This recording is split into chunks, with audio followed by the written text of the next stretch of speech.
Okay, this is Avonelle Hawke's Oral History, Part 9. We left off when you're about to go to Albuquerque, where Dad's going to be in his second phase of Weaponeer School at Sandia. And you've got Mike, who is about a year and a half, I guess. Mike was a year and a half. And you're pregnant with George. And I'm pregnant with George. And you know this when you're going to Albuquerque. Yeah. Okay, so what was Albuquerque like? Well, the city of Albuquerque, I have no clue because I never got in it. Oh, so where did you stay? Dad had already flown up there and found a place for us before he moved the family. You say it wasn't in Albuquerque. Where was it? It was in Albuquerque, but I never got in town. I was always at home. I never left the area where we lived. Oh, really? How long were you there? About 2 months, I think. Oh, okay. Okay, so you basically for 2 months you picked up and went with Dad. 2 to 3 months. He always took us before the kids started school. And was that unusual for the? Yes. Okay. He got teased for it. Okay. From the other officers. Sure. You're always taking your family with you. What's the clue? What's going on? He said, well, until they start school, I'm keeping them with me. Okay, and of course, like I said, you're pregnant with George. And and were you as sick during your pregnancy with George as you were with Mike? No, not at all with any of the rest of the kids. Okay, all right, that went very smoothly. Yeah.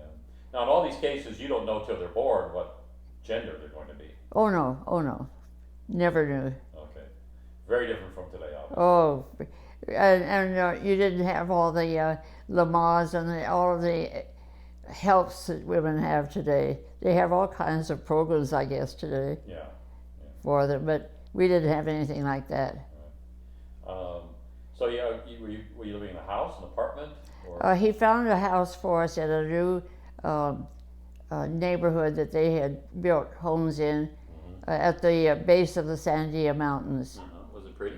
Yeah, it was very barren, but the places were new and clean and. Were there other military families nearby? No, there were all kinds of different occupations living there. I didn't get to know too many of them. Little Mike, his little playmate was a little girl named Dorinda Jane. I don't know her last name, but Dorinda Jane and Mikey played outside together. And so there was just shopping right in the immediate vicinity? I guess so, but Frank, as I've told you, where I shopped for the most part, wherever I lived, I don't remember much about it. Now, did he have a pretty regular day, or would he be out like late? Oh, Dad had his regular hours, but he couldn't really study much at night because he couldn't take material home. It was top secret, so he couldn't bring what he was doing home. Okay, so would he be out at night, or would he come home and then he couldn't study, so you do family things? Mostly family time between us, the two of us. That's fine. I guess it's good that we enjoyed each other because we were with each other a lot. But I mean, during those days, I guess you just taking care of Mike and yeah, just took care of Mike, washed his clothes, cooked the meals, read a book once in a while if I had time. And then at night, was there probably wasn't TV? No. So you just talk and. Yeah, just talk and played records and. Nice. Yeah. And by this time, Mike's. I mean, he's sleeping through the night. I have a story to tell you about that time. Oh, okay, good. None of our children were tantrum babies. By that I mean some kids would get on the floor and kick their heels and scream and yell if they didn't get what they wanted. I waited till I was an adult to do that. But Mike did it one time. One time. I don't know what he was upset about, and there were a couple or two other people in the living room at the time. And he, for some reason, got down on his back on the floor and kicked his legs and arms and just screamed and hollered. We were so shocked. And I remember Dad picked him up and he said, "We'll have none of this." And he took him to the little bedroom that was next to ours, closed the door, and he said, "When you stop crying, I'll come and get you." He never did it again. Okay. Do you remember why he had the tantrum? Have no recall of any reason why he went into that tantrum. But it was such a shock because he wasn't that kind of a baby. Now, what had Dad told you anything about his work at all? Did you know he was? Nothing whatsoever. I had no clue what he was doing. You had no idea it had to do with the atom bomb? No. You had no idea? No idea. Okay. You never He talked was about it. very closed-mouthed about his work. Uh-huh. And he said it years later when we talked about it. I said, "You never talked about anything or told me anything." He said, "Honey, it was for your own protection." He said, and also it was a commitment I made to the military. So you're in San Diego just for 2 or 3 months. Uh-huh. Okay. And then you're back to Tucson, Uh-huh. early 1950. Yeah. And then George is born Yeah. March 21st, March 21st. 1950. Now, where was he born? He was born at Tucson Medical Center. Okay. The maternity wards, the OB was closed out at the base. They didn't have enough nurses, and so they had closed it. So I had the rest of my babies at TNC. Or was this a more, shall we say, modern experience Oh, Frank. than Mike's? Oh, instead of 10 to 12 women in the same room with me, I had one roommate. And instead of having to make my own bed, that's another story. The day after I delivered George, I got out of bed and was going to try to make my bed. And a nurse's aide came in and she said, "What are you doing?" And I said, "Well, I thought I was supposed to make my bed." She said, "You're paying for this." No, but I'm sure the military was paying for it. You had insurance, right? Not at that time. No, not. So you had to pay? Uh-huh. For It a was hospital bill? it was about $100. Oh, really? Still, though. Well, Mike only cost $7, $1 a day. Right, but still, though, I mean, if a base can't serve you, they didn't pay for you to get it done elsewhere? No, That's interesting. they didn't ask us to have the baby. You weren't ordered to have children. We weren't ordered to have the baby. That's funny. So then, by this time now, are they back to saying you should be breastfeeding, or did you just want to be breastfeeding? No, they were encouraging it at that Okay, time, so things have changed in 2 years. and I'm so glad they were. Yeah. And so I breastfed George for 6 months. Mm-hmm. Now, was Dad better behaved during this Oh yes, delivery? oh yes, Mm-hmm. Yeah. He was probably holding a seminar for all the first-time fathers. probably so. Yeah. You've been there, done that. Yeah. Now, it's always been a tradition for men to hand out cigars when they have a baby. I don't remember Dad ever doing that. Yeah. He may have, and I wasn't aware of it. I don't remember him doing it. So George is George Thomas Hawke. Why is he George Thomas Hawke? He's after his grandfather. Okay.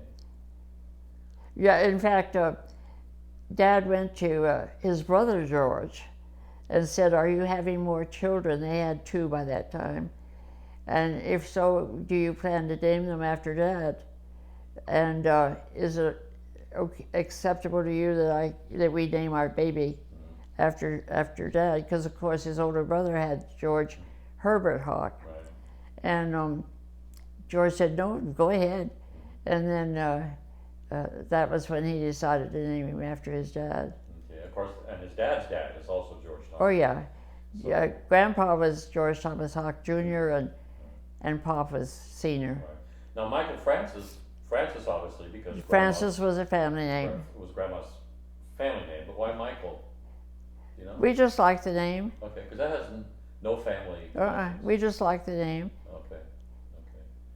So it's George Thomas Hawke. How many hours were you in labor? Do you remember? Not a lot. I delivered quite readily. Okay. And how heavy was he?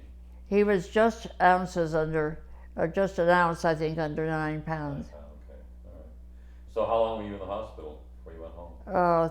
3 or 4 days. And did they bring you your food as opposed Oh to yeah. go eat in the? They brought me food, and it was plush. I was gonna say, you can get used to this, right? I could get used to that, yeah. Okay. So you take George home. This is March of 1950.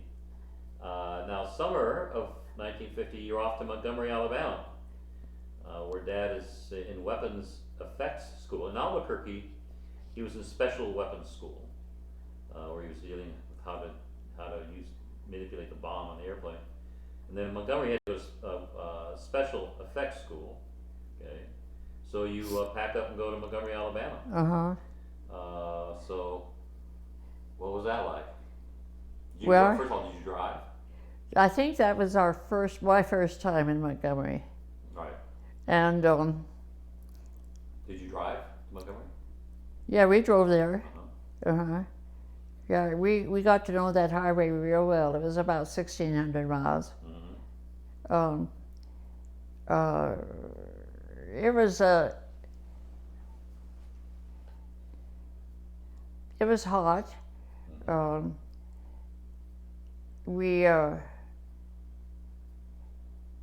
Again, I never got out into the communities for these short-term things very much. And I was busy with the children. And there was a lot of discrimination that. Okay, so you noticed that. I mean, I'm noticing it. Seems like for the first time you started noticing. Now, why is that? How did you start noticing? Well, signs that you would see I do remember a butcher shop that I went to get meat, and it was just an attitude that you felt and that you saw in the signs. Like what signs? Oh, signs in the stores. This fountain's for blacks, this is for whites, or I had a not on this trip. Well, let's wait for that. Okay. So, but did they say blacks or colored on the signs? I can't remember whether it said black or colored. And did you witness discrimination? For example, No. Okay, you didn't witness it. No, I didn't witness it between people. Okay, but just signs and things like that. How did it make you feel? I didn't like it, but I felt as a military wife, I think I felt that way then, I know I do now. You have a responsibility not to get involved in fighting and arguing over things like that. Yeah, attracting attention. Yeah. Now, but prior to this, you had been to Biloxi and Shreveport and San Antonio, all in the South, and you didn't notice it as much before. Not as much. I noticed it, as you recall, but not as much. It seemed like it was more the deep South for some reason. Right. As opposed to Biloxi, Mississippi. Well, yeah, and that's as south as you can get. But you know how cloistered I was in Biloxi. Yeah. So you were getting out more. Yeah, a little bit. What kind of facilities did you have? Where did you stay? That time we stayed in Turner Place, I believe it was. They had, and it was mostly military. Okay. Rentals. Rentals, yeah. Okay. Now, were there military? Were these Air Force bases he was going to for training, or had they just set up there? Well, Dad was going to Maxwell Air Force Base. Okay. But you still didn't live on base. You lived off base. We didn't live on base. Right. We lived off base. When you were temporary duty, you never lived on base. Oh, okay. Never. And so he's going to, again, this is probably still pretty confidential stuff, so he's having a regular day, coming home at night and never talking about it. But is he staying out late, or is he coming home No, regular just hours? coming home regular hours. Okay. So again, now you've got 2 boys, so you're just having family time tonight. Right. And there was no going to the base? No homework. But there was no going to the base to dance or No, dance no, and we stuff? did none of that. Okay. And during the day, you were just busy shopping and And preparing. watching the kids play outside and taking their naps and taking care of my kids. Now, if you had to go shopping, you had to take the kids with you? I'm trying to think. That's interesting that you asked that. I don't remember the children being with me, but they had to be, yeah. Because I didn't have any sitters. I didn't know anybody. And you had no help? No help. No, okay.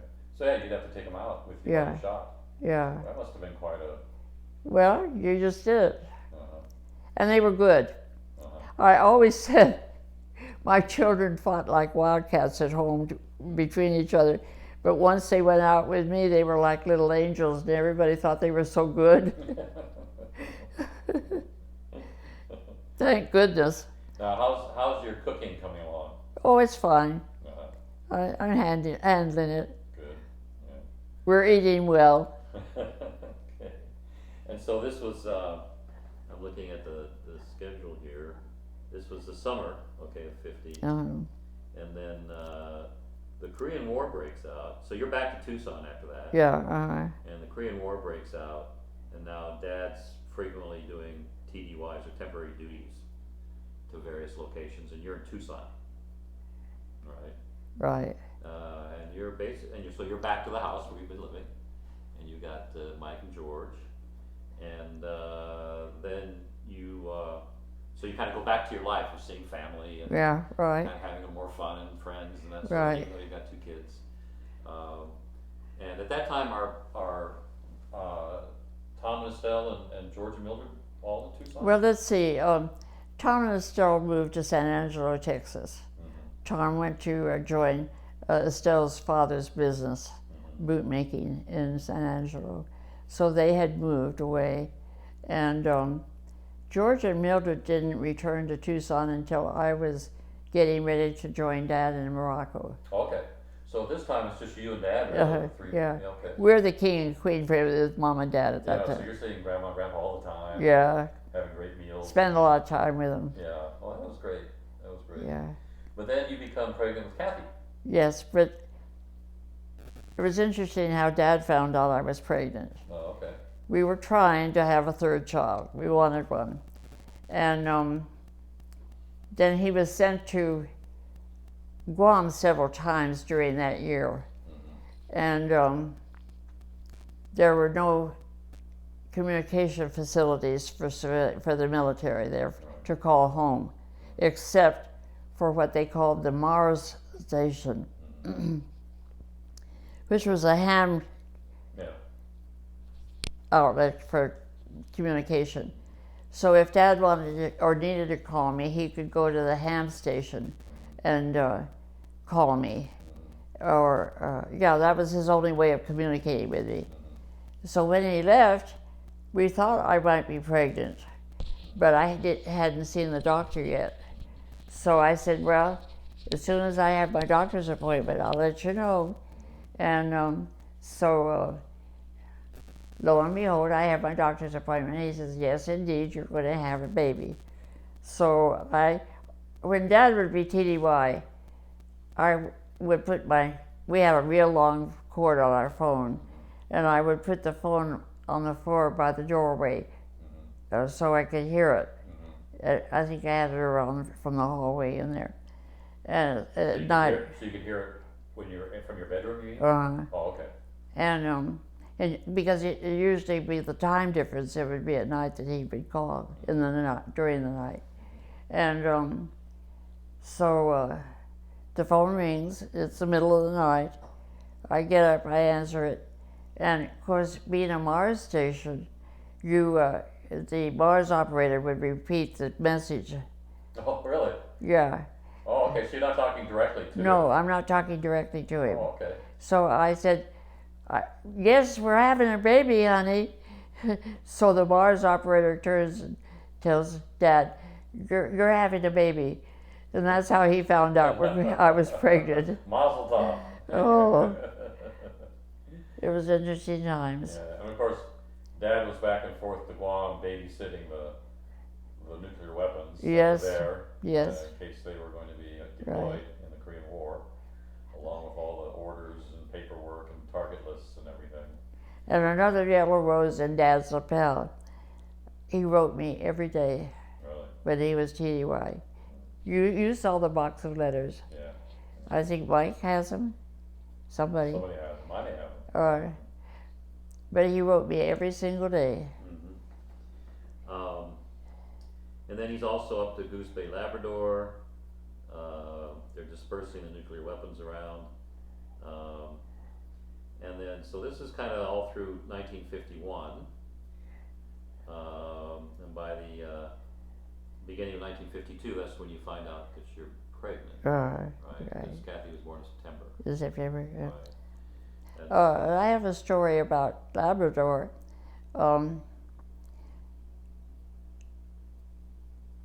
Sometimes the officers went up at different times on different planes. So Dad was already up at Goose Bay, and George Nakis, one of the officers in the squadron, was going up. And so he called me and he said, "Do you have anything you need to send to Babe? I'll take it up with me." I said, "Oh, he just loves cake. I'll bake a cake and I'll send it up to him." Oh. So I baked his favorite cake, yellow cake with chocolate icing. Happens to be my favorite as well. Yeah. And I had an old-fashioned black tin lunchbox, the kind that just comes over and you latch it. And so I cut up the cake in serving sizes, wrapped each piece carefully in wrap, and then filled that lunchbox with home-baked cake. I thought, looking back, I thought, why did I do that? That was so silly. But it got there? Yeah. But it got there. I'm sure after it got there, it got distributed no doubt. among the men. And but here's George carrying this old-fashioned black lunchbox with cake for Babe up to Goose Bay, Labrador. Now, I asked you last time if his flying frightened you, and you admitted to a certain level of concern just because he was flying and it's dangerous. Oh yeah. But were there any specific instances that you can recall where you were really afraid? Yes. Okay, tell me about that. One of them, I think the one that was the worst, was when we were in Omaha, Nebraska, at SAC headquarters. And it was either the TV or probably TV, I didn't run the radio. It was toward dinner time, and I knew he was flying that day just to get in his flying time. Pilots had to get in so many hours per month to draw their flying. Right, and his job wasn't to fly, so he No. had to actually find opportunities to So fly. yeah, he had to take the opportunities to fly when he could. So he had told me he was going to be flying that day, and it came over the radio or the TV that afternoon that a plane had gone down from off it in the area, in the vicinity, and I just clutched. I was shaking. I was so scared. So I put on my coat and a bandana. It was cold. It was winter, and it could be very bitter cold then. I remember. And I put on a bandana to protect my ears. This is Bellevue, Nebraska. Yeah, Bellevue, Nebraska. And I went out and I paced up and down our sidewalk. Paced up and down our sidewalk. So you were away from the telephone. Yeah. Okay. I kept looking up in the sky. Well, of course, the plane had already come down, so why was I doing that? I was just a nervous wreck. I was so scared that Dad had gone down. And of course, he hadn't. And I was so relieved when he came home. So you didn't know it until the car drove up? Yeah, right. So how long was that? Did you Not long. It was the afternoon when I got when the message was put out on the television. And so were you pacing for half an hour? Oh, probably a half hour. Okay. Yeah. And was he wondering why he got such a big hug from you when he got out of the car? I told him about it. Yeah. I tried not to make Dad upset about things because that was no use. Sure. But I did tell him because I was really scared. Now, he told a story about having a problem with the landing gear. Oh gosh. Was that the same situation? No. So a plane had really gone down? Yeah, our plane had really gone down. Okay. That was a funny story. Yeah, well, he told that story. He told that story. You've heard that. Yeah, we don't need to repeat that. You all can go to Dad's recordings on YouTube if you want to hear that story. So that was that the really only time when you really were kind of frantic? That was the most scared I ever was.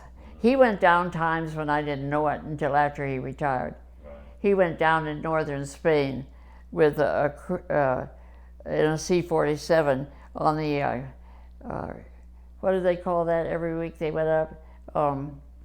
And women and children could go up, wives and children could go up for different reasons. And he had a plane load of wives and children that he was taking to Wiesbaden in Germany, and lost an engine or something happened to the plane and had to go down in northern Spain.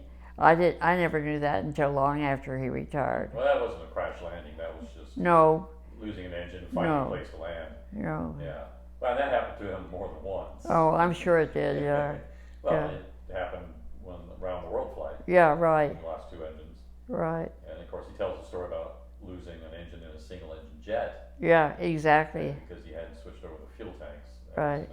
So that kind of thing happened to him. I think probably more than it should have. Back to the chronology, because that took place actually later on. So yeah, he's in Goose Bay. You send him the cake. He's back and forth. You're in Tucson. You're now pregnant with Kathy. And she's born on September what day? 9th. 9th. Then what happened? Well, she was born September 9th, a healthy 8-pound, 5-ounce baby. And we lost her, and she died on December 9th. December 9th. She lived 3 months and 5 days. How did she die? They never were. Well, no, that's not true. That was Mike.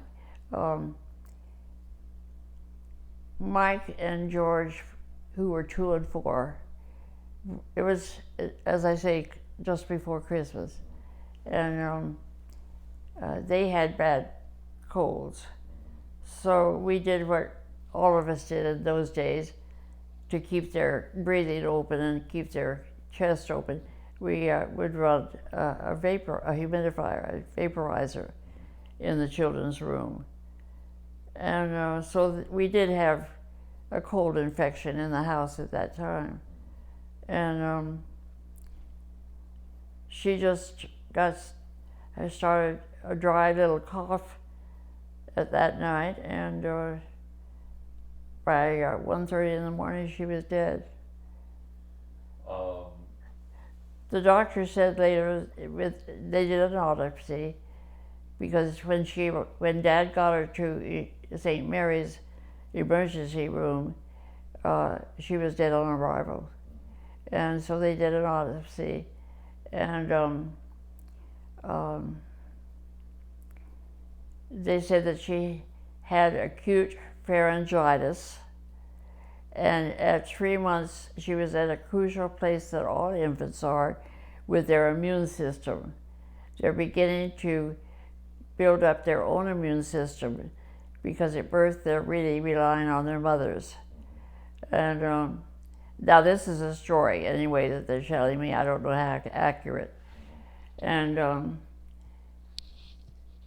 so they assumed that Kathy had this acute pharyngitis, apparently an infection she had caught somewhere.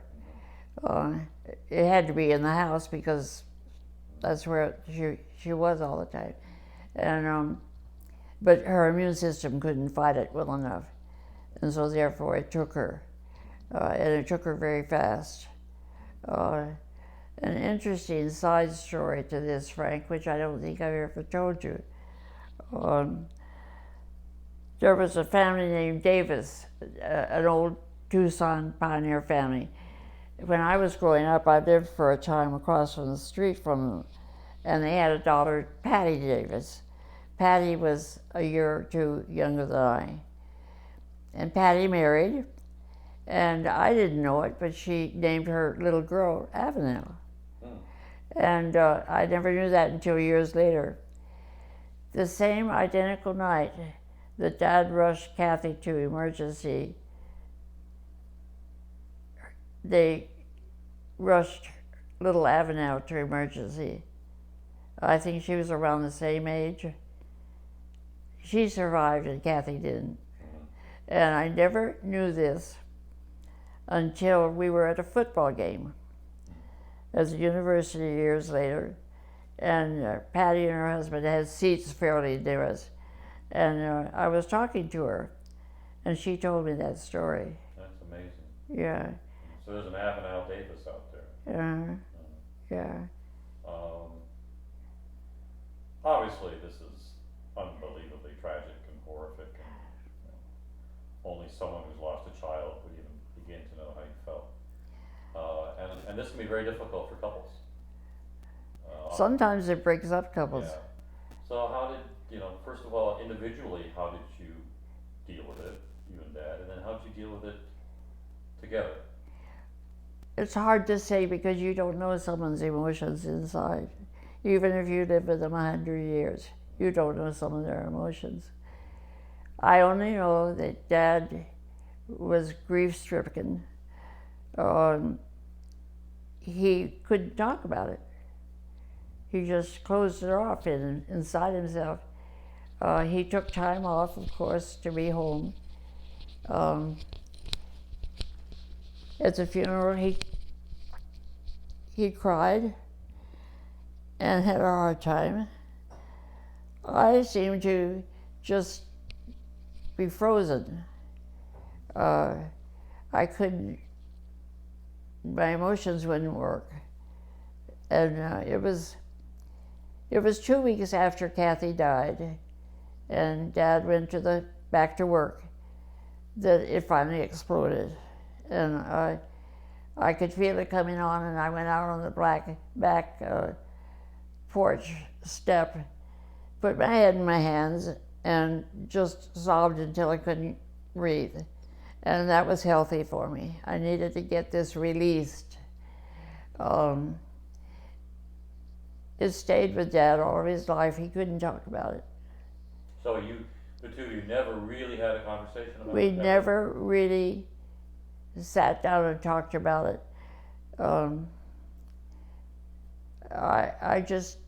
It seemed so hurtful to him that I just never tried to make him talk about it.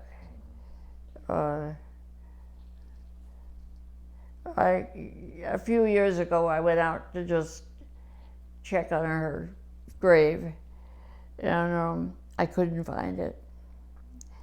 Oh, that upset me, and I can't believe how it upset me. But it had grown so much out there, and I could not find her grave, her head. She had a little bronze headstone. I couldn't find it. And Dad didn't know I had started. I never told him when I'd go back out there, and I never visited her grave, often. Maybe on her birthday I'd take a rose or something and put on it. And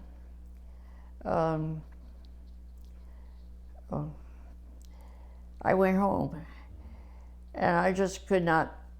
I couldn't hold it in. I was so worried. And I went back to where Dad was at the computer. I said, I was ready to cry.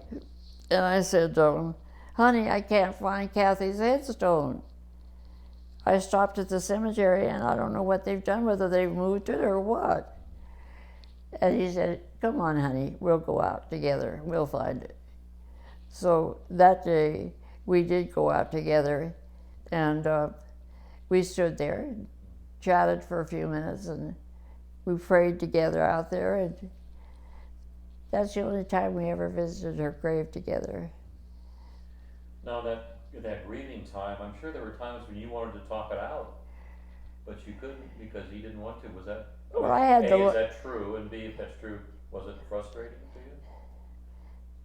No, because I understood that just couldn't. I had the Lord. I was a woman who prayed in those days, and God provided everywhere I needed it. Was there any point where you were angry with God? Oh, heavens no, I never even thought of it. Oh, no, he had nothing to do with it. No. You never felt, why God, why? Oh, never. I have a lot of problems, and I'm not perfect. And I'm like anyone else with their faith. Sometimes it wavers. But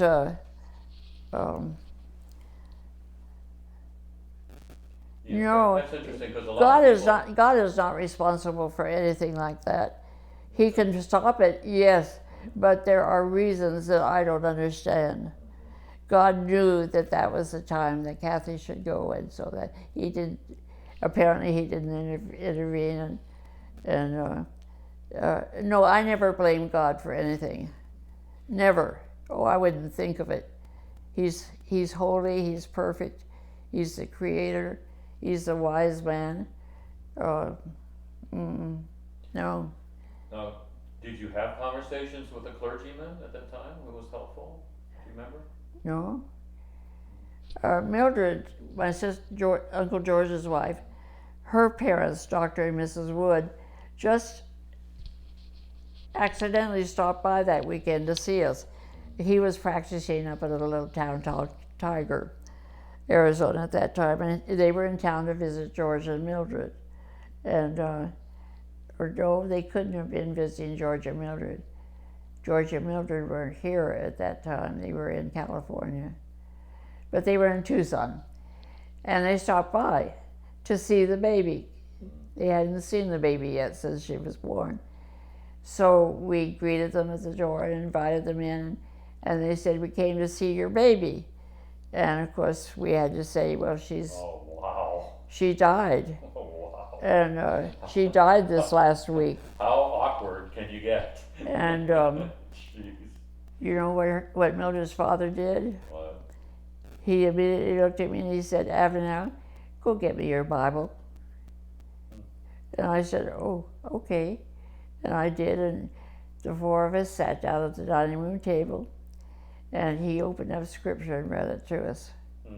Mildred's father. Oh, he was really a man of real faith. Yeah. Yeah. Grandma and Grandpa obviously were there. Were they helpful in getting you through this at all, or did they stay? Oh, they were grief-stricken, just grief-stricken.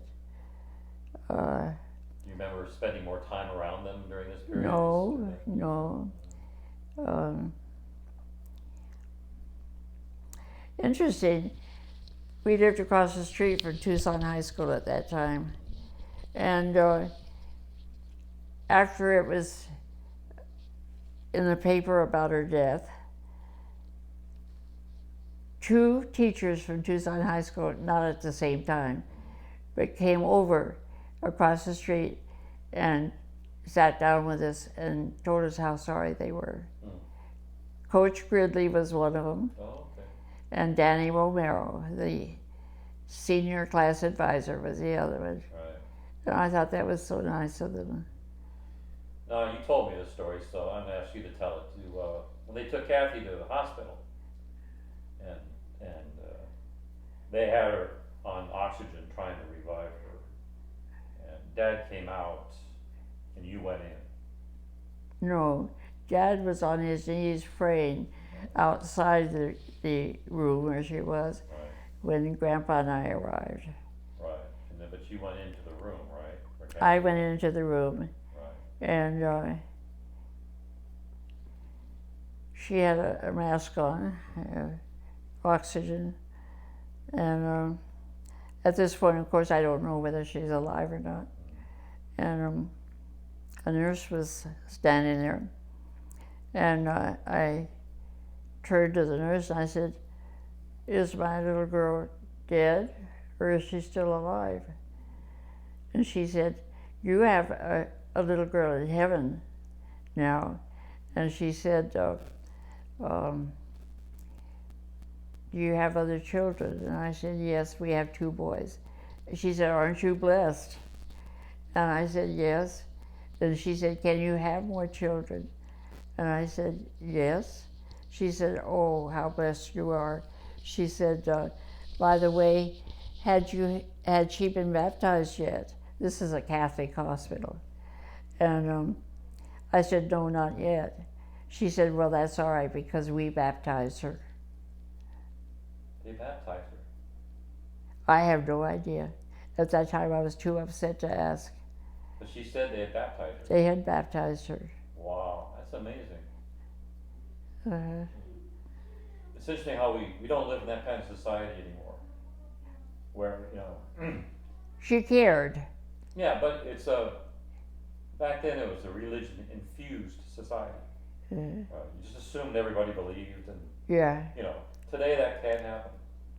Really? No, I think people don't assume other people are religious, and Is that right? you know, I mean, Mildred's father said, "Go get your Bible," right? And it was just accepted that that's what you did, right? I'm not sure that would happen today. Those are good memories. Yeah. Well, In the midst of tragedy, they're good memories. so this is a tough time, obviously, for you, and then you know, Dad's still back and forth. I guess he just happened to be in town because he was going back and forth. Another hand of God. Dad was in town for every birth, and he was in town at Kathy's death. The only time that little rascal wasn't with me was when George had his tonsillectomy. But before this, while you were pregnant, but before Kathy was born, I think you made another trip to Montgomery. Oh, we went to Montgomery. I was big, fat, and pregnant in my 7th month. And we took our 2 little boys. Well, George was 2 at the time, and Mike was 4 during that time. And we took off for Montgomery, Alabama. And I went to Dr. Hausman, my doctor, and I said, my husband is being sent to school in Montgomery, Alabama. Is it safe for me to travel and go with him? And he said, let's see. He said, you're in the 7th month? When are you coming back? I said, That'd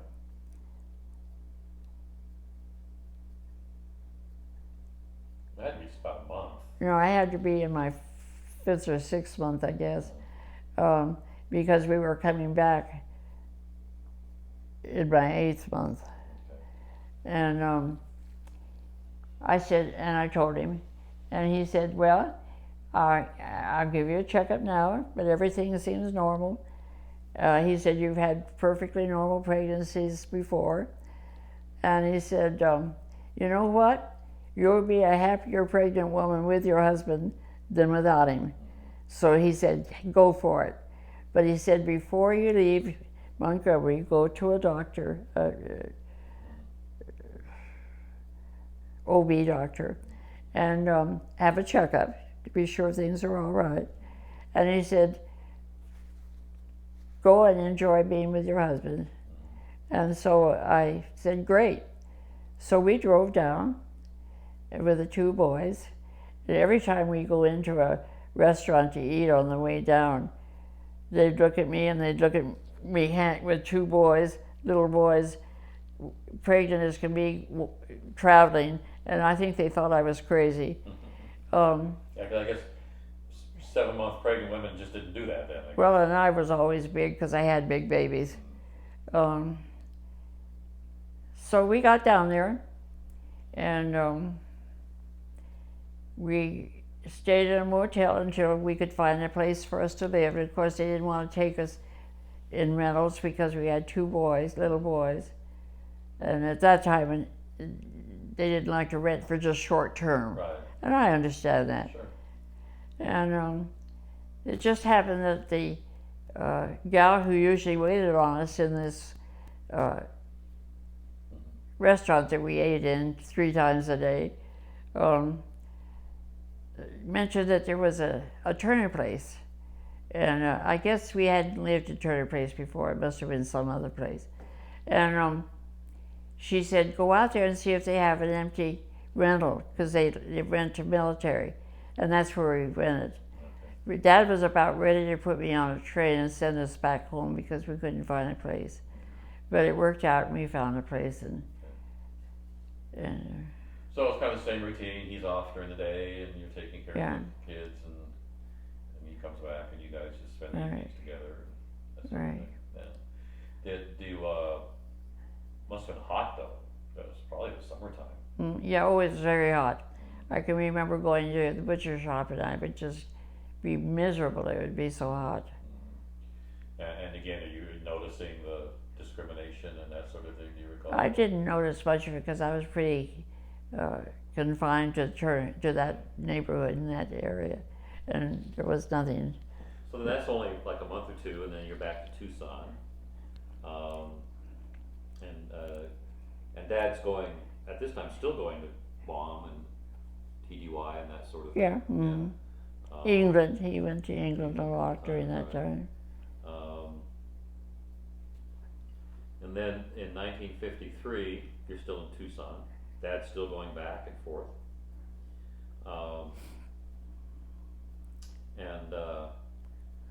Then you get pregnant again about the spring of 53. The spring of 53.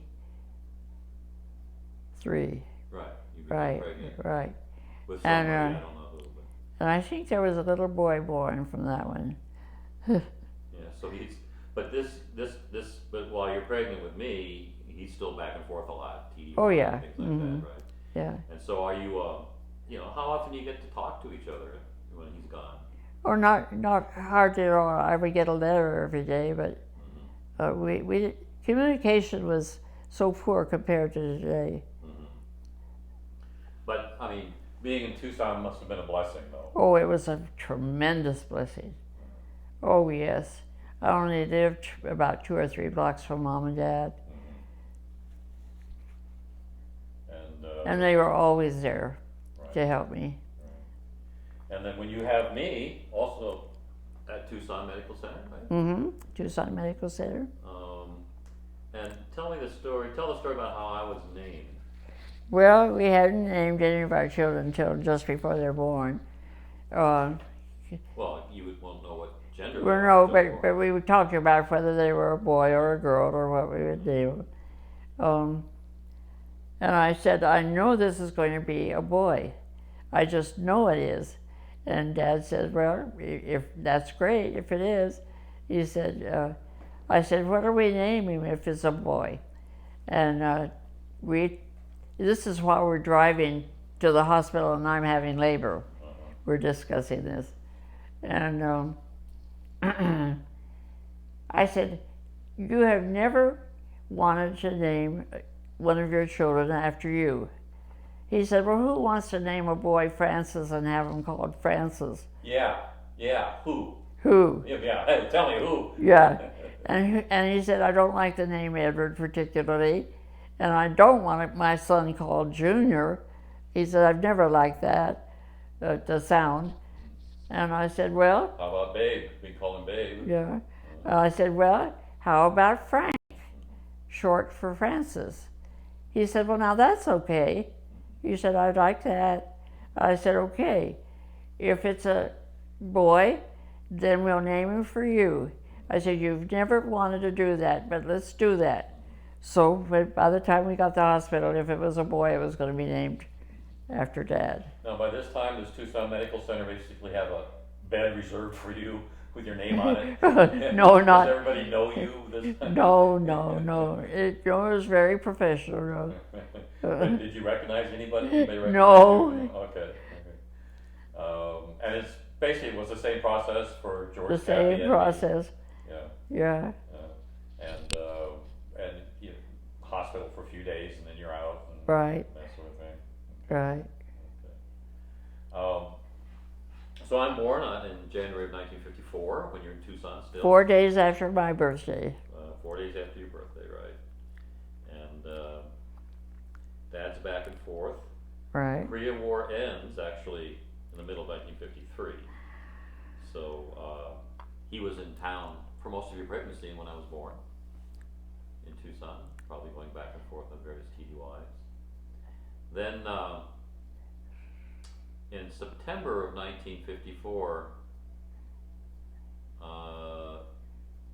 you have to go to Montgomery again, where Dad's in command and staff school. This is for 9 months. Right? So this is a different experience. Well, it's a permanent change of station, PCS. Okay, so you guys have to pack up and yeah. move, everybody moves. There's TDY and there's PCS. So he's being transferred to Montgomery. He's being transferred to Montgomery. What was the Air Force base again? Maxwell. So okay. They had the Air Command and Staff School there, university. Okay, so now this is just a permanent transfer. So tell me about living in Montgomery. Well, that was a busy time for Dad. They kept those men very busy in the school, but it was a very interesting school for Dad, and it was very.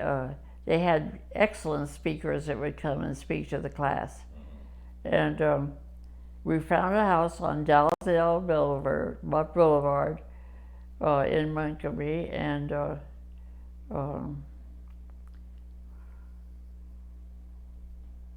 the kid's little boyfriend that they played with all the time was named Billy. He was a little redhead, freckle-faced boy.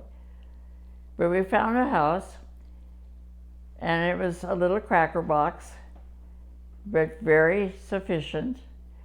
We had to move all our furniture or put whatever we wanted in storage. So we moved all our furniture, piano and all, and we had one piece of furniture touching the next piece all around the living room. It was packed. And our bedroom was small, and Dad needed a desk to study on at night and so he bought leave it to your father, he bought a door and got 4 wrought iron legs and put them on the door and parked it in our bedroom, because there's no room in any other room for it. And in order to get into our bedroom and get to bed, we had to open the door and practically crawl across to our bed. We had maybe just inches between the desk and the bed. Mike got very sick that winter with a real good hard case of real measles. Hallucinations, high fever, everything. He and George had a small little room for their bedroom. Anyway, it was a very small place, but it was adequate. Again. I was about 8 months old. 9 months old. So was I in a crib in your room, or how was that? You had. Or did you have me out in the garage, or what? We put you out on the front porch. Okay. All right. No, I forget. Must have been an ugly baby because nobody took me. Yeah, right. I don't remember. You obviously you couldn't have been in our room because it was too small. And Mike and George's room was very tiny. Yeah. So you probably had another little room. Or I was in the living room or something. No, you weren't in the living room. I don't remember that at all. But in this case, Dad wasn't dealing with such sensitive material, so he could bring it home at night. Right, in the study. And was that constant, or was he constantly studying at night? Oh yeah, every night. Alice and Lauren Jackson were sent to command and staff, as were we. So we and so was Bruce, was it? Yeah, the Jacksons. We didn't go out one single night that 9 months. Dad took one day off that 9 months from studying and going to school to take you boys to Daddy Longlegs, the movie. Oh. for some reason, it sounded like a movie that you would like, which it really wasn't. But he took you to a Fred Astaire and Leslie Caron in Daddy Long Legs. Dad took the two older boys to that. That Christmas we drove to Austin, Texas, and Mom and Dad drove to Austin, Texas, and we spent Christmas with Tom and Stowe. Tom was in pharmacy school at UT. And so now you got 3 kids. Did you have any help?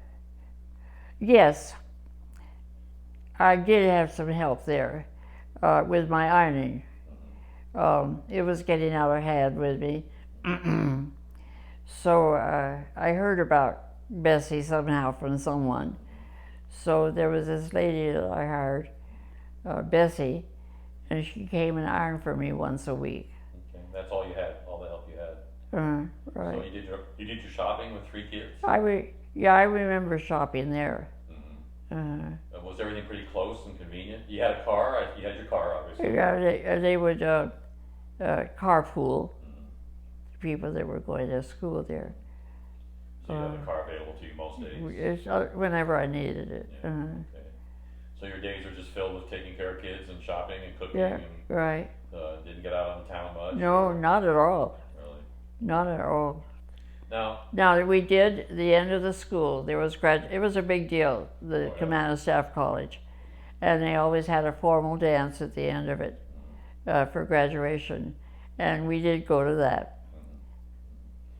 Now it's interesting because that ended about the middle of 1955. In December of '55 was the Montgomery bus boycott, right, with Rosa Parks, and right, that sort of thing, which kicked off the civil rights movement. yeah. And so Montgomery clearly was a cauldron at that time. It was. And Mike started school that year. And of course I was just kind of all white school. And also I have a story about Bessie, the woman who did my ironing. She was a black woman. Oh, what a love. She was such a sweet woman. And she would come by bus. Was she about your age, do you know? What? Was she about your age or older, or? I don't know how old Bessie was. I think she was a little older, but not much. I don't know.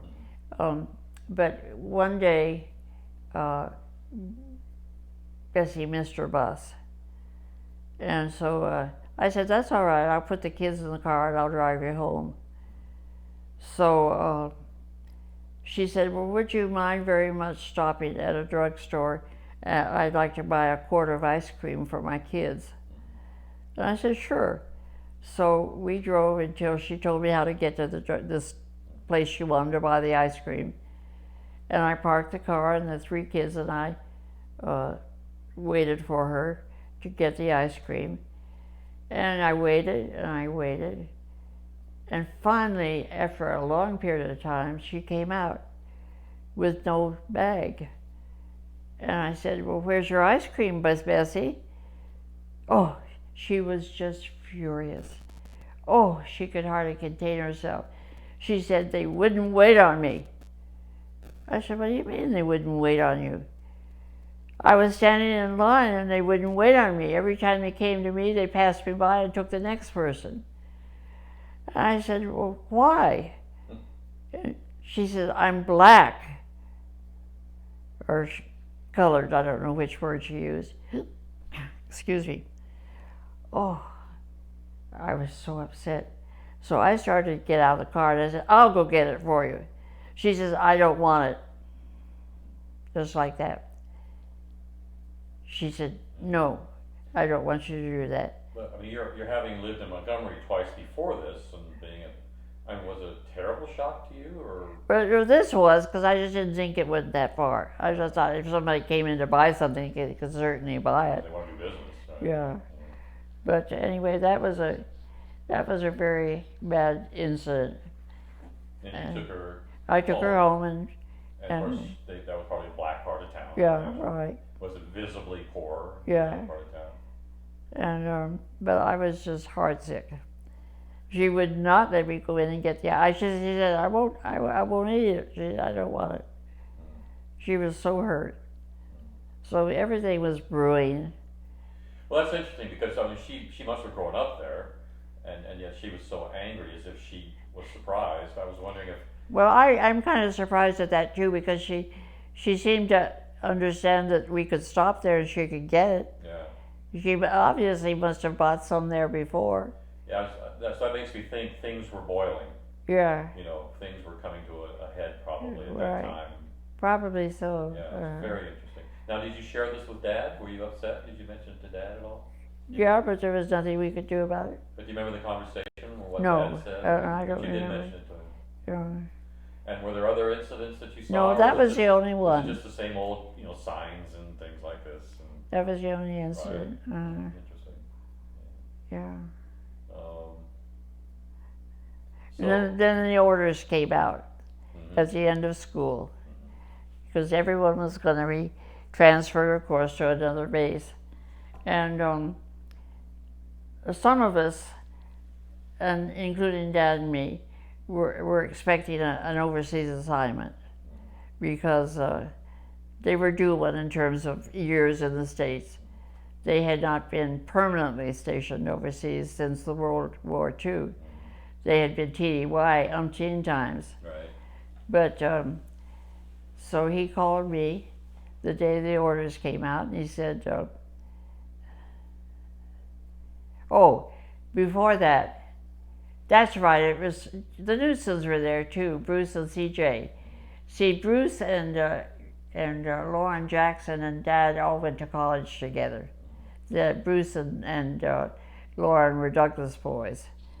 So they had made bets and had tried to see if they couldn't all get stationed at the same station, because we all like to be together. Right.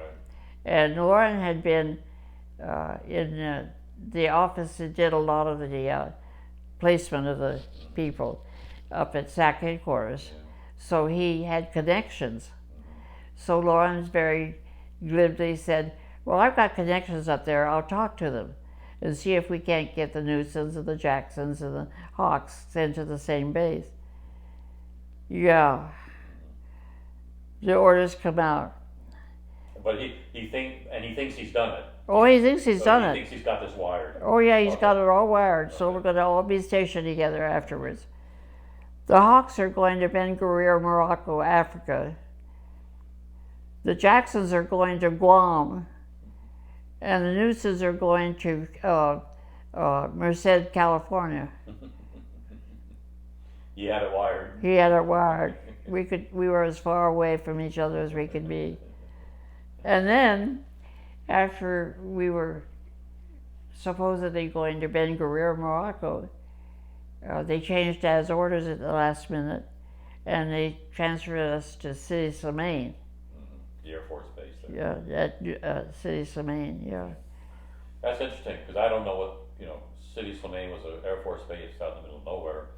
Ben Guerir, was that a headquarters, some sort of? No, headquarters? no. Ben Guerir, no, the 5th Air Division headquarters was in Madrid. These were all bases in Africa that were attached to that. Ben Guerir was near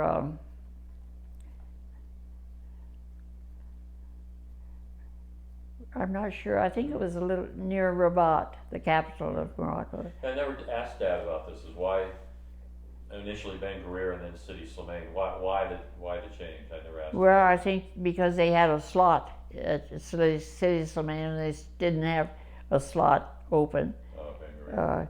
Colonel Wigbells, I think, was at Ben Guerir. New Assur was the 3rd major base there in Morocco, and they were right at Marrakesh, Marrakesh, or however they pronounced it.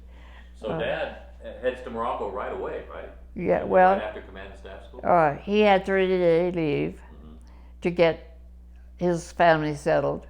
we couldn't go immediately. We had to wait for visas and passports and Shots, probably. and shots and immunizations and such. But Dad had to report at his job there in July. Okay, so all of you head back to Tucson from Montgomery. We pack everything up, or the Air Force does, and we move back to Tucson. Move in with Mom and Dad until Dad could find me a place to live. And So you'd given up the other place, yeah? 9 Yeah. months, yeah. and so he found a place for me out near, forget the name of that school. Anyway, it was out on 19th Street or something like that, in Swan. Wow, way far east. Yeah, way far east. And then he had to find transportation for me because he was driving the car back to New York from Tucson to ship the car.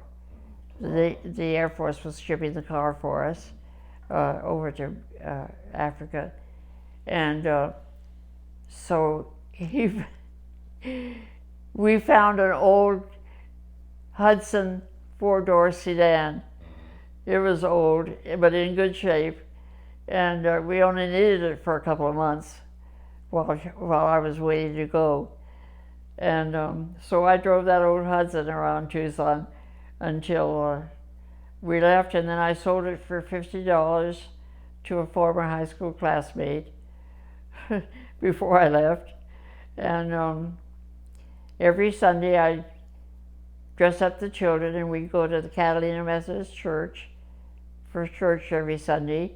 And I put the baby playpen in the back seat of that old Hudson. And then after church we go to Mom and Dad's. And we spent the rest of Sunday with Mom and Dad every Sunday. For the rest of the week, it's just you and the 3 kids Yeah, out and in Swan yeah. 19. Mike started 2nd grade there. And they had a swimming pool in our neighborhood. So I would take George and we'd go sit at the swimming pool and he'd play in the kiddie pool. And What about me? And you and George. Well, I would watch very carefully because you were so young then. I was afraid you'd have a problem. So Dad's okay. Now, when do you head to Morocco? Well, Dad immediately applied for passports for us, and I had to get an appointment to get the pictures taken. And there was a lot to do in that 4 months that I was there. Before he left, we sat down, I can see us yet at the tables, and we made lists. And we listed what we were going to put into permanent storage, like the piano, and most everything else we were going to take with us. And then we made a list of all that the Air Force was going to ship over for us.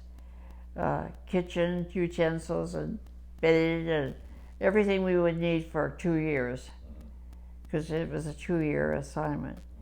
And then I was allowed, I forget how many pounds, 1,300 pounds, something like that, that the Air Force would let me take with me on the plane, Air Force plane that I would fly over in. And so we made the 3 lists.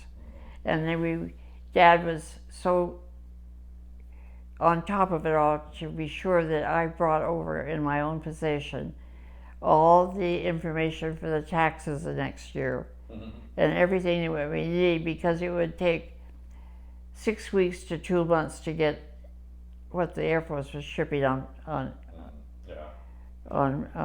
by ship. And he wanted to be sure to have all the documents and stuff that we needed. So we made a careful list of that. And so I just spent that time getting ready to leave. We spent a lot of time back and forth from the base to home getting shots. And now the Air Force was responsible for getting your visas, I imagine. Yes. They were responsible for all of that. but Dad had to be sure that they were on it. But the stuff that went into permanent storage just before you left. Yes, Right. as they packed us up. Right. The Air Force did all that. Right. So that happened after Dad was already. Oh yeah, but I had the list of what was to be packed for certain days. Now, were you playing the piano? I mean, were you able to play the No, piano? not much. Were you going to church and playing the piano or No, anything? okay. No. So you were really not. I didn't do much with the piano after I got married until we came back to Davis Monson, and I got involved at church. Well, that's not true. You played in Bellevue. You played at the. Didn't you play the piano at church in Bellevue? You're right. I played the organ. Yeah, you played the organ. Yeah. I played the organ for church while we were in Bellevue. Yeah, you're right. I forgot about that. So, when are you heading to Morocco? What is that? December that you're leaving? The takeoff date at International Airport was I went commercial from Tucson to New York City. It was the day after Thanksgiving. And so, how many pieces of luggage did you have? Well, George and Mike had two little zipper bags about this size with a couple of extra diapers in each bag for you, and games and toys and color books for them to have on the trip. I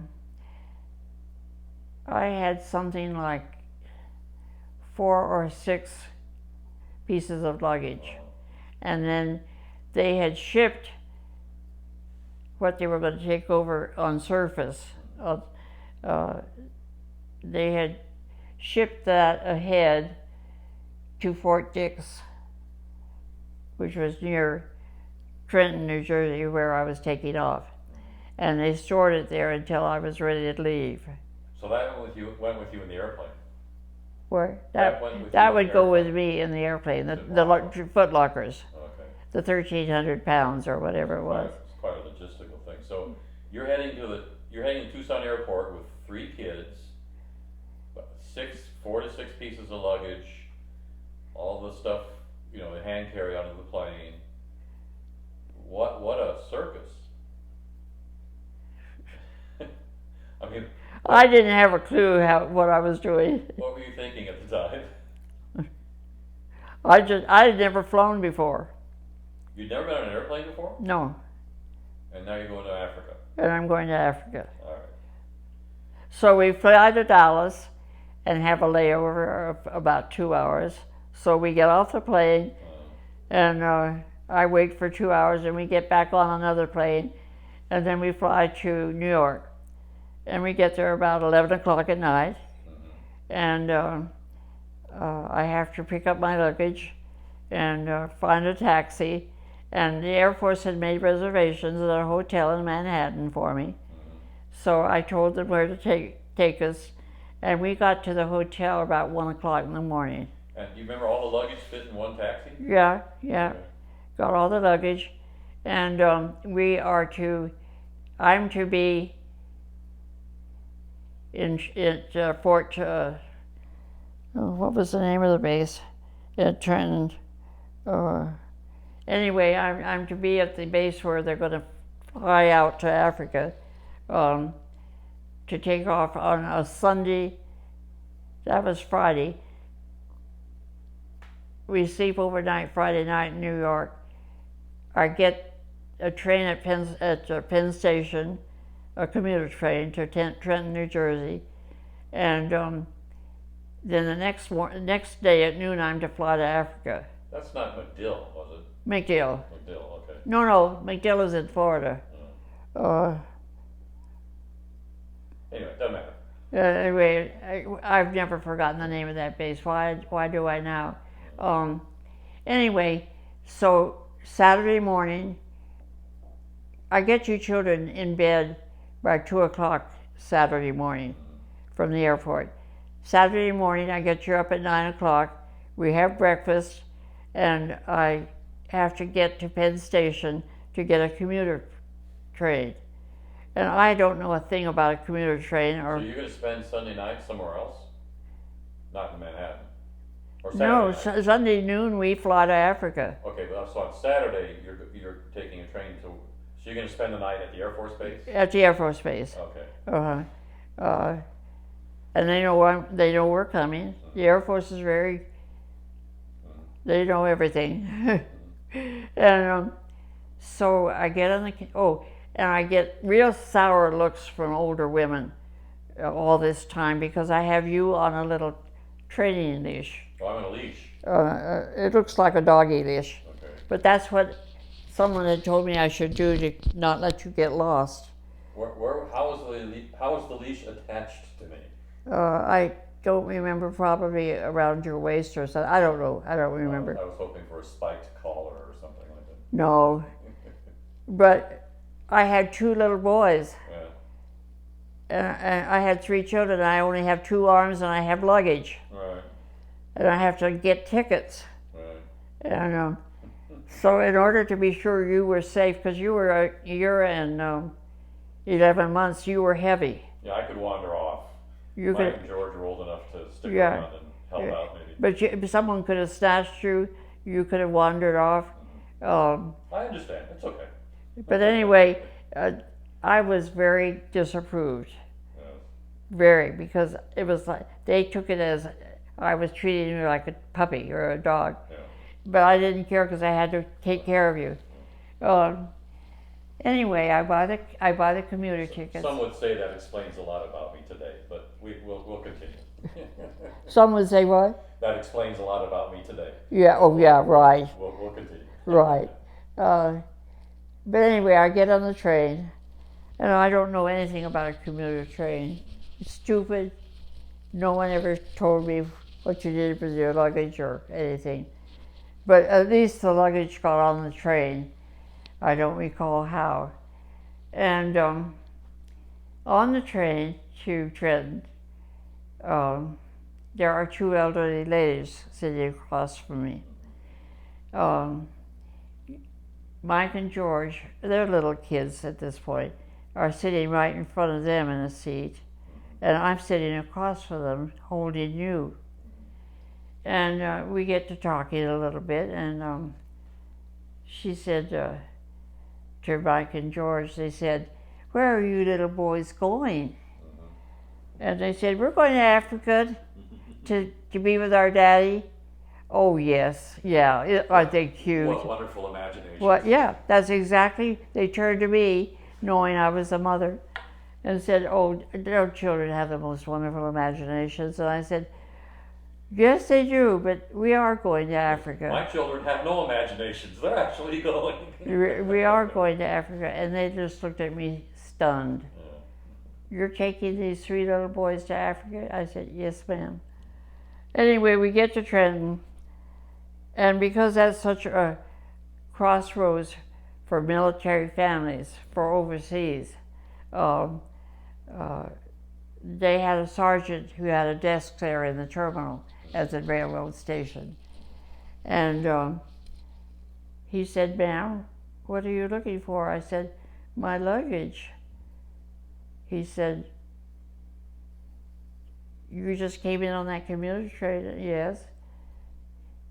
"Well, didn't you take it off the train?" I said, "No." Well, your luggage is in Philadelphia then. Washington, D.C. Oh, okay, close enough. So I said, then I started to, we got choked up. And I thought, oh, what have I done?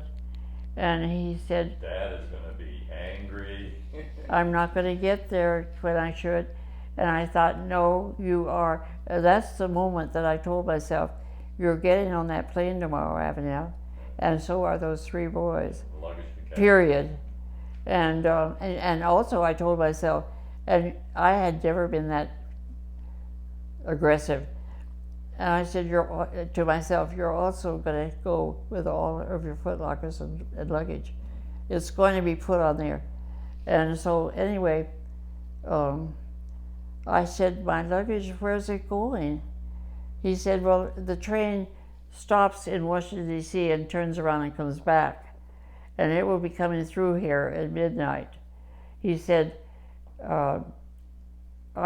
we will have them wire whoever they had to wire, and tell them to keep that luggage on the train and bring it back here, and we'll get it off the train when it gets here. Wow. And This guy knew what he was doing. yeah, he knew. Oh, it probably had happened before. And he said, "Now we've got to decide what you're going to do. Do you want me to find a taxi and have you taken out to the base? It's a long ride. I forget how many miles it was, but it was a long way from the town of Trenton."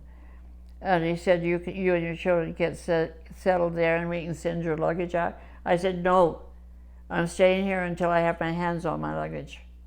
So that was how many hours? And what? Yeah.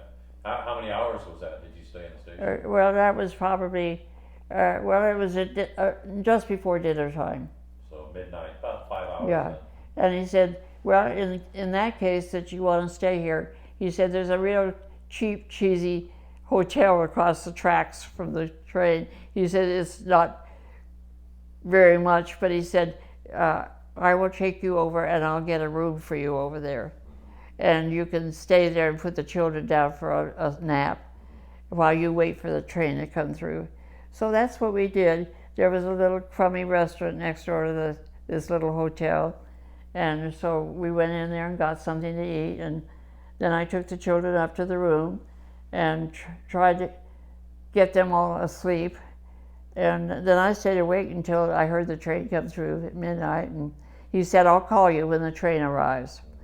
So he called. Boy, the Air Force really takes care of their people. He called me and he said, Mrs. Hawke, he said, the train has come in and I've got your luggage. He said, do you want me to come over and get you? And he did. He came over and got the children and me and took us over to the terminal. So this was at midnight? Yeah, this was at midnight. Still on duty doing this? Yeah. Okay. And he said, we'll get you a taxi. So he did. And that taxi driver was a kick. He had done this 5,000 times with wives and children, taking them out for the train to get on a plane and join their husbands. And he talked the whole time, taking us out. So we got out there about 1 o'clock. I got the children. Oh, they knew where to take me. They had a place where they had baby cribs and had beds for the wives. And I got the kids to bed and got them up the next morning. Then I went over after breakfast to operations and signed in that I was there. And found out that they didn't have my trunks, my footlockers from Fort Dix. Oh, they went separately from? Oh yeah, it was separate. They were the footlockers were stored at Fort Dix, but they were supposed. Oh, those footlockers, as opposed to the luggage you had on the train. Oh yeah, my luggage was all there from the plane. The footlockers hadn't been sent. The footlockers had not been sent over. Perfect. And it was Sunday, and they did not work on Sunday. And I said, what? You're not going to get my footlockers? No, ma'am, they aren't there on Sunday. I said, yes, they are. I said, I'm not going to miss that plane, and I'm not going to go without my footlockers. So what are you going to do about it? And I started to cry. Boy, I stood there and cried, and I said, I'm going on that plane to Africa, and I'm going to go with my footlockers. Are Mike, George, and I right next to you as you cry? What? Are Mike, George, and I standing right next Oh to you? yeah, you're right there at the counter with me. Oh yeah, and What a sight that must have all been. three of my kids are That standing. That poor guy. The poor guy, he said, well, just a minute, Mrs. Hawke, just a minute. He made another call. And finally he got the guy out from his house. He said, apparently he told him, you've got to get over there and get this major's wife's drugs. And so then he hung up and he assured me, he said, Mrs. Hawke, the footlockers are going to be on their way over here. They're going to be here. Please leave with your children. But So, that was the same day as the flight. what? That was the same day as the flight. The same day, yeah. I was supposed to leave about 12:30 or 1 that day. Okay, and you're having this conversation in the morning. This is in the morning. Okay. So we wait in the terminal, And by that time, I sent a cable to Dad that we were on our way, because he asked me to. He said, send me a cable as soon as you know you're... So you hadn't been talking to him at all? No, not during this period. So we waited in the terminal, and finally they called our flight. And the way the military did it then, and I assume they still do, the women who were alone with the children flying, the single officers who were alone flying overseas were assigned to each family. Oh, okay. And they'd help carry the children aboard. Oh, that's cool. So this officer came up to me, a very nice officer, and he said, Mrs. Hawke, I'd like to carry your child aboard while you get your other 2 children on. Or he put you, the other 2, and I carried you. I don't know which way it was, come to think of it. And so we got aboard the plane. And you're walking out of the tarmac and up a stairway? Just out from the operations building, right out to the runway. Right, you're walking out to the runway Yeah, and up the stairway. Yeah, on the stairway, going up in the plane. Do you remember what kind of plane it was? No, 4-engine. Okay. I don't know what it was. Propeller. Propeller. Yeah, right. Okay. And so we're on our way. This is the second flight you've ever taken? The third. I had a second flight out of Dallas. Oh, okay. Well, okay. This is your second trip. My first one overseas. Yeah.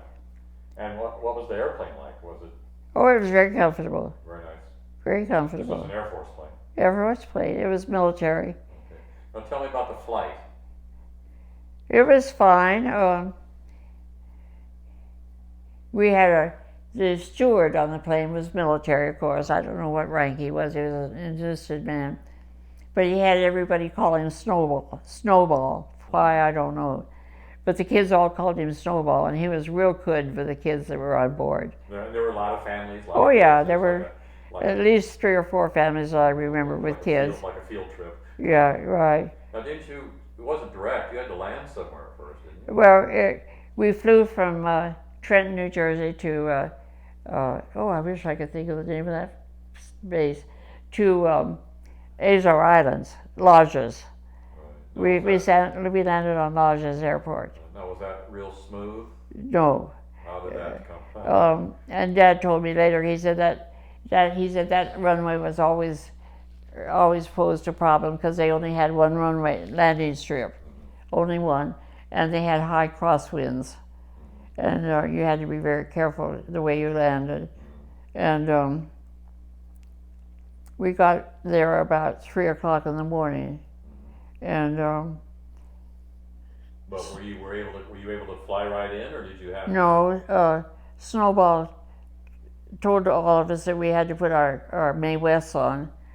Mae West being a life preserver. Life preservers. He said, long before we got over there, he said, you'll have to put your life preservers on.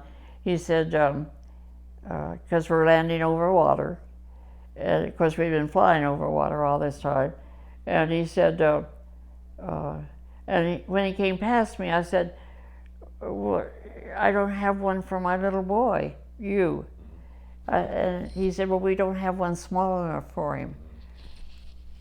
And I said, well, what do you expect me to do with him if we have to crash land?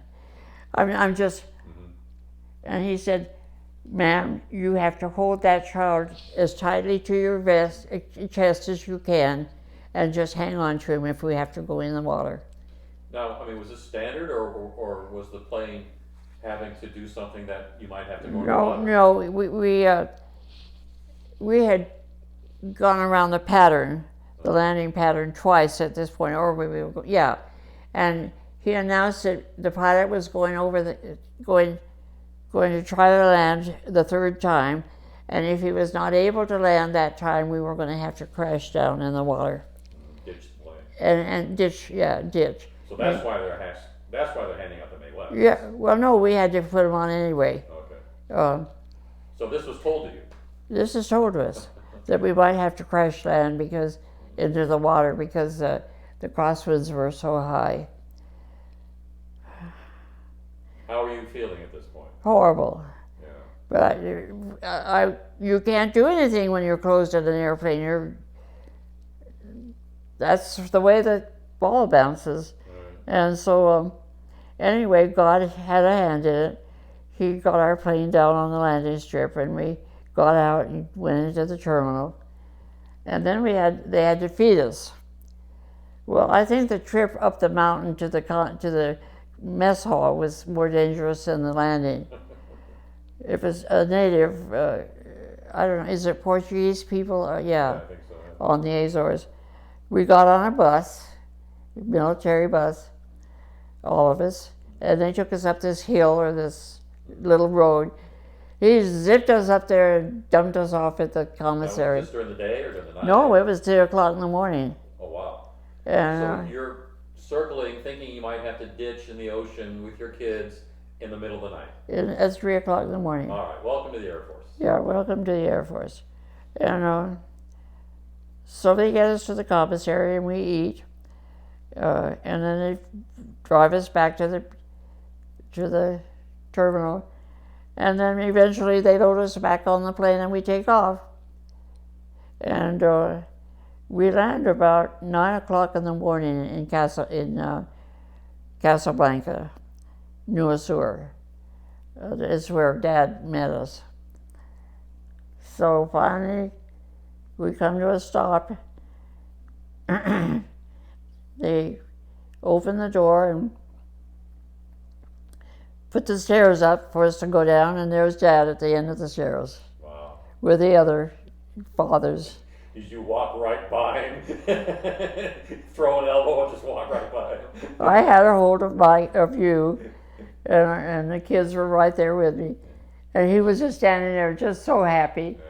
Yeah. And he took hold of you and hugged you and kissed you and took hold of the kids. And he was there with the car, got our luggage, loaded it all in. I don't know how he got it in there. I don't know how we got it. Well, and so at what point did you tell him the story about the experience? Right away, but I don't remember whether it was in the car or when we got to Port Leone. And that's when he told you, oh yeah, the Azores, that's always a problem.